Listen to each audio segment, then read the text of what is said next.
do you think has changed that would enable you to do better than you did in '08 in our state?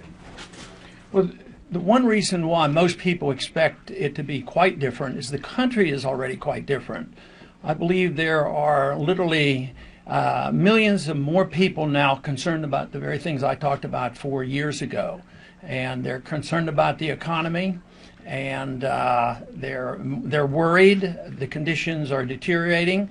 And the very things I talked about are the things that are most important. It is the excessive spending, the entitlement system, the foreign policy, as well as the monetary system. And the number of people who become aware of this, I think, is growing tremendously, and they're evident around the country. So the anticipation, of course, would be that it will be a much more significant campaign if it comes to a campaign announcement when that comes about. Yes. Well, what will make your decision between now and the end of the month? I mean, what do you? Well, I've been traveling a lot, and I go to a lot of universities, and they've actually been very encouraging to me.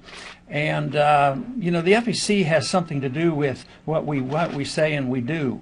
And just recently, in the last couple of weeks, there was the announcement that there would be a debate in South Carolina. And at first they said you did not have to be an officially announced candidate to attend that debate, and the potential candidates have been slow in announcing this year. But then at the last minute they did decide that you don't have to be an announced candidate, but you have to have at least an exploratory committee. And those type of things help you make the decision if you're not quite ready to make the decision. If you think it would be an advantage to attend the debates, then you go ahead and establish a exploratory committee.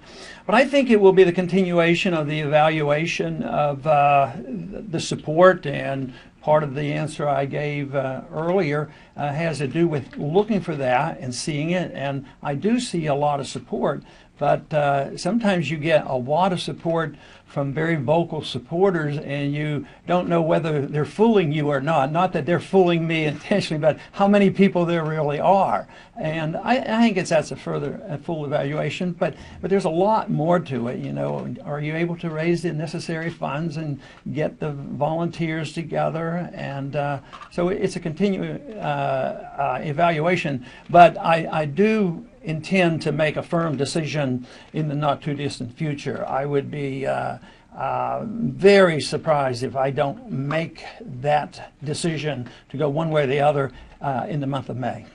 Why is Ron Paul not Rand Paul? You'll have to ask Rand Paul what he's up to. He's waiting for you. Well, I'll have to talk to him about that. How about a Paul ticket? Well, people have mentioned that it would be a bit unusual. Barack Obama had a decent chunk of the youth vote in 2008. Based on what you've seen so far, do you think you'll take the youth vote, or will Mr. Obama? Are you talking about the youth vote? The youth vote, yeah. The question about the youth vote. That is fascinating because in the last campaign, it was very obvious that young people were attracted to the message I was delivering. And rightfully so, they should be, because as far as I'm concerned, they're getting dumped on. A lot of problems. They're expected to pay a lot of taxes and not get a lot of remuneration backs, and difficulty getting jobs. And when this is explained to college kids especially, the response is very, very favorable. And in the last campaign, the truth is that other Republican candidates did not have the same attraction to the young people. It was more or less like, well, they weren't that important.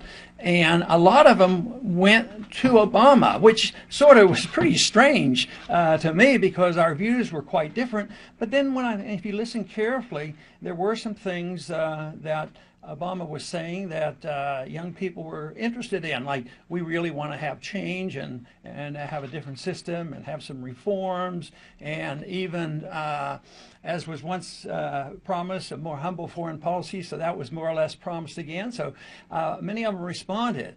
But I think there's a lot of disenchantment there right now, to tell you the truth. And I just don't think that the massive young people who young people generally lead a revolution. And I see what we have been trying to do for the last 5 years or more as an intellectual revolution, a change in ideas on foreign policy, a change in idea on monetary policy, a change in attitude about the entitlement system, and a change in an attitude about protecting personal liberties.